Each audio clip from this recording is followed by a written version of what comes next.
E aí, galerinha, beleza? Vamos dar sequência ao estudo do capítulo 27. Nesse momento nós iremos extrair as lições que o texto ele traz para as nossas vidas. Eu não sei se vocês escutaram, mas eu tenho um vizinho que quando ele não briga com outro vizinho, ele acaba brigando no telefone com alguém. E às vezes essas discussões são tardes da noite, 1, 2 horas. E superado isso, né, a gente vai aí dar sequência ao vídeo.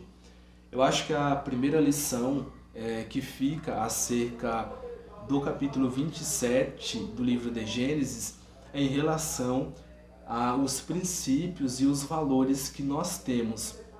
Nós não podemos em momento nenhum renunciar a esses princípios em função de uma vantagem, seja ela material, seja uma vantagem carnal. O porquê que eu falo isso? Jacó, ele conhecia o Deus Criador dos céus e da terra, ele sabia qual que era a vontade de Deus para a vida dele e sabia também que a atitude dele, além de ir contra os princípios bíblicos, não era uma atitude ética, mas mesmo assim, com os olhos voltados para as bênçãos que ele ia receber, ele decide mentir e enganar o seu pai. Nós estamos falando, pessoas, de um homem, Isaac, que estava cego, não conseguia enxergar direito, estava já em idade avançada. E aí, devido a isso, o seu filho decide enganá-lo, ou seja, o seu filho mente. Além disso, nós temos também a figura de Rebeca. Rebeca, mãe de Isaac, ela deveria ter uma atitude diferente, ter um comportamento diferente e não influenciar seu filho para aquilo que é mal. Tenta entender, trazendo para a nossa realidade, para os dias atuais. Eu vou tentar fazer aqui uma analogia para que fique claro o que eu quero dizer. Imagina uma mãe que deve educar seu filho, deve criar essa criança e inserir dentro da personalidade dela valores, sejam valores morais, éticos, valores cristãos. Essa mãe acaba desviando o seu filho dessa conduta, daquilo que é correto. É como se uma mãe, eu vou ser bem radical, mas é como se uma mãe, ao invés de tirar seu filho do mundo do crime, jogasse esse filho para esse mundo. Eu sei que é um exemplo radical, mas é só para você entender o que acontece ali. E esse filho, ao invés de resistir a essa influência dessa mãe, ele acaba cedendo. E aí, como eu falei, nós temos que ter uma postura muito firme e jamais renunciar aos nossos valores, jamais renunciar aos nossos princípios, independente de qualquer coisa, independente da vantagem que eu e você vá obter, ou independente também de quem esteja nos influenciando. E aí a gente consegue perceber que essa atitude de Rebeca, de levar o seu filho a ter uma conduta em desacordo à vontade de Deus, acabou destruindo a família dela. Por quê? Após esse engano, a gente percebe Esaú, ele nutrindo um sentimento de ódio pelo seu irmão, tanto que Esaú faz planos de matar Jacó, e a gente percebe aqui Rebeca ela perdendo o seu filho, porque Jacó ele teve que ir para Padã Arã, para a casa do seu tio. Ele vai permanecer um longo período lá. Posteriormente eles têm uma reconciliação, mas nesse momento Rebeca já havia falecido. A narrativa bíblica não vai trazer ali o momento da morte de Rebeca, mas a gente consegue perceber em textos futuros do livro de Gênesis que ela foi sepultada na caverna de Macpela com Sara, com Abraão. Isso trazendo também para a nossa realidade e principalmente para o contexto familiar, as nossas atitudes, a postura que a gente tem dentro da nossa família pode influenciar essa família a ter uma conduta correta, ou pode aproximar nossa família de Deus, ou pode afastar a nossa família do Criador, a depender do que a gente faça. E aí a gente percebe Rebeca, quando ela tem um encontro com Isaac, isso no capítulo 24 ou 25 de Gênesis, a Bíblia diz ali que ela era uma mulher muito bela, mas também virtuosa. E essa virtude que o texto traz, posteriormente, ela se perde em algum momento e Rebeca coloca aí a sua família a perder. Além de levar o seu filho para o mau caminho, ela vai enganar o seu próprio esposo, ela vai mentir para o seu marido. E essa é uma atitude que não deve existir, ou seja, nem a esposa deve agir de má fé para com o seu esposo, nem o seu esposo deve mentir para a sua esposa. A relação matrimonial, ela tem que ser uma relação pautada na verdade, pautada nos princípios éticos. E aí a gente percebe que essa mentira, ela pode minar o relacionamento, pode destruir um relacionamento conjugal. E aí fica a dica para você que é casado, ou para você que é casada, para você ter uma postura correta diante do seu cônjuge, tá?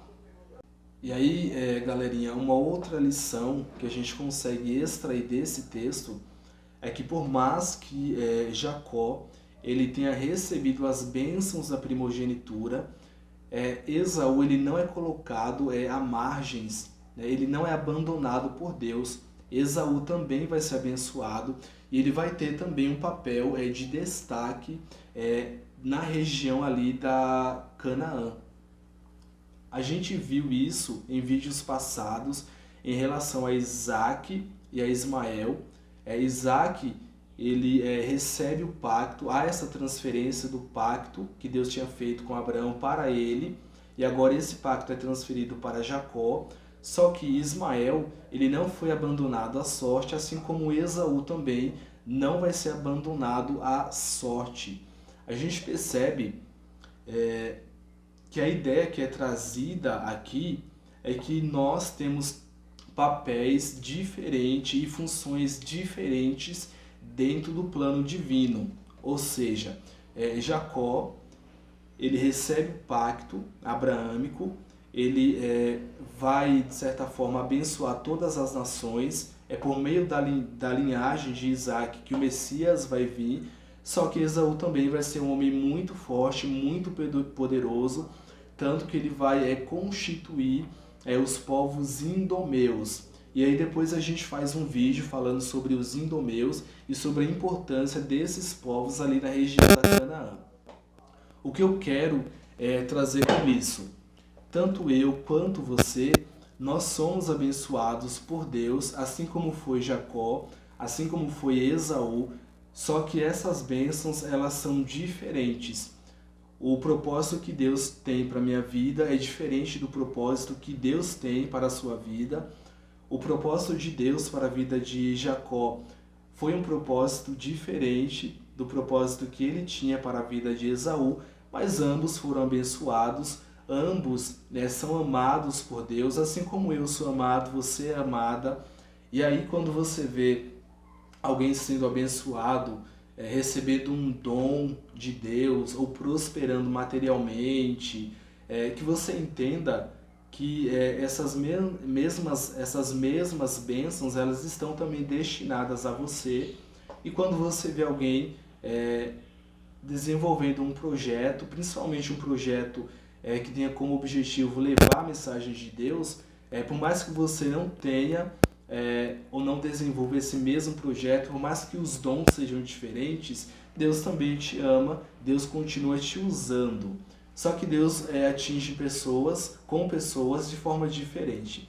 É aquela ideia, galerinha, que a gente tem, né? Um canta, um louva, o outro prega, um interpreta sonhos, o outro tem o dom de curar. Cada um tem uma função dentro da igreja ou dentro da sociedade, cada um vai desenvolver um papel. E aí Deus usa cada um conforme a sua vontade. A única diferença aqui é que Jacó ele vai receber esse pacto que foi feito entre Deus e Abraão. Através de Jacó, a nação de Israel vai ser constituída, e aí nós iremos ter a mensagem de Yahvé sendo levada às demais nações por meio de Jacó, tá? Mas os dois tinham aí a sua importância dentro da sociedade da época e dentro da narrativa bíblica. O que a gente consegue perceber é que Esaú, de certa forma, ele não tinha tanta reverência ou tanta comunhão com Deus como Jacó. Como nós vimos, ele vai estabelecer casamento com as filhas de Éter, posteriormente vai trazer a idolatria para dentro do clã dele, e aí os endumeus, que são os descendentes de Esaú, vai ser um povo extremamente idólatra, mas essa escolha ela não parte de Yahvé. Yahvé não predestinou Esaú para ser um homem profano, idólatra. É uma escolha que vem de Esaú. E aí, muito das coisas que acontecem nas nossas vidas é fruto das nossas escolhas, aquilo que a gente traz para perto de nós. Cabe a eu, você, ser como Jacó e desenvolver uma comunhão, um relacionamento íntimo com Deus, tá bom? E aí, galera, só pra gente finalizar, quando o Moisés ele traz essa narrativa aqui de Isaac abençoando seus filhos, não se trata simplesmente de palavras ou de bênçãos que eram soltas ao vento.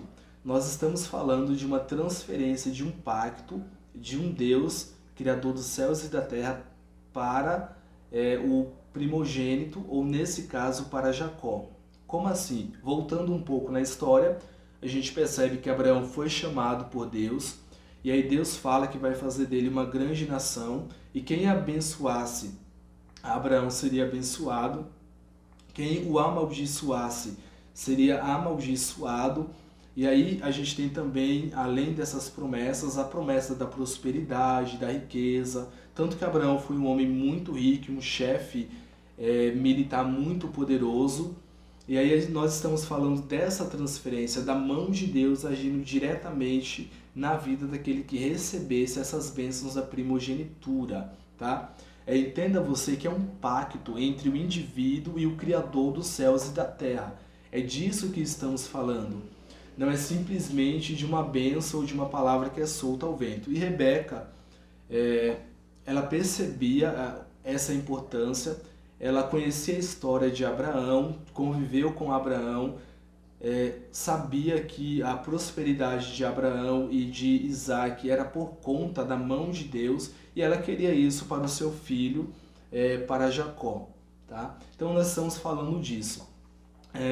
As promessas de Deus na Bíblia, para mim e para você, as inúmeras promessas que tem, e aí se eu fosse falar a gente iria ficar um bom tempo aqui, mas você sabe quais são. Não se trata simplesmente de um texto escrito, não se trata simplesmente de uma narrativa fantasiosa, mas de certa forma, um pacto de Deus com você. Quando Deus fala que vai te abençoar, quando Deus diz que nunca viu um justo mendigar, né, nem a sua descendência, quando a Bíblia fala que os filhos de Deus terão um novo céu, uma nova terra, essas promessas são destinadas também a mim e a você, e são promessas feitas pelo próprio Deus. E aí cabe a mim e a você, assim como Rebeca, Jacó percebeu a importância desse pacto firmado entre Yahvé e o homem, nós também temos que perceber que se nós quisermos ser felizes, quisermos ter prosperidade, se nós quisermos herdar o céu, a terra, se nós quisermos ter uma vida plena, nós precisamos acreditar nas promessas de Deus, tá bom? Mas eu acho que é isso. Caso tenha ficado alguma dúvida, posteriormente eu gravo um outro vídeo para a gente finalizar. Do contrário, a gente ingressa no capítulo 28, e o capítulo 28 vai falar dessa fuga que Jacó ele fez para a terra de Padã Arã.